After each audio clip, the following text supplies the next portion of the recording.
Welcome to vidonko.com। আমি সঙ্গীতা, তোমাদের ম্যাথসের teacher. চলো দেখা যাক কি প্রবলেম আছে সলভ করার জন্য। সঠিক উত্তরটি নির্বাচন করো। বার্ষিক 8% সরল সুদের হারে কোনো মূলধনের n বছরে মোট সুদ PNR/25 টাকা হলে মূলধনের পরিমাণ কি হবে? তাহলে আমরা ধরি মূলধন বা principal is equal to x টাকা। ওকে, বার্ষিক 8% সরল সুদের হার বলেছে, তাহলে সরল সুদের হার হচ্ছে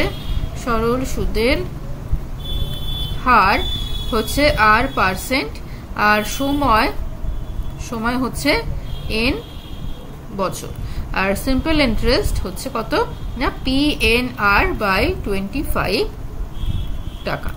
ওকে, তো আমরা কি জানি SI ইজ ইকুয়াল টু কি হয় PRT/100, তাই তো।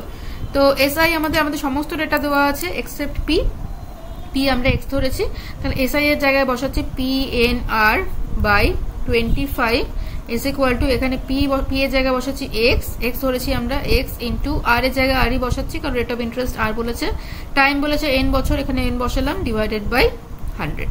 ওকে, তাহলে আমরা যদি x ক্যালকুলেট করি তাহলে সমস্ত টার্ম বাঁদিকে চলে যাবে, তাহলে PNR/25 এর সাথে গুণ হয়ে যাচ্ছে 100 ডিভাইডেড বাই x, আমরা x বের করছি, তাহলে r ইন্টু n। ওকে, আচ্ছা p, এটা n, আমার n r সব একই রকম দেখতে লাগছে, এটা n এটা r। ওকে, তো এখানে r ক্যান্সেল হয়ে গেল, n ক্যান্সেল হয়ে গেল। ওকে, 25 এর সাথে ক্যান্সেল হয়ে গেল ওটা, তাহলে 4 হলো, তাহলে x ইজ ইকুয়াল টু আসছে আমাদের 4p। Okay, x is equal to আসছে আমাদের 4p টাকা। চলো দেখি কোন অপশনে আছে 4p টাকা। দেখো অপশন বি তে আছে 4p টাকা, তাহলে অপশন বি হচ্ছে আমাদের সঠিক উত্তর। Okay, thank you for watching vidonko.com। অঙ্কের আরো প্রবলেম এবং সলিউশনের জন্য আমাদের ওয়েবসাইট অবশ্যই ব্রাউজ করুন।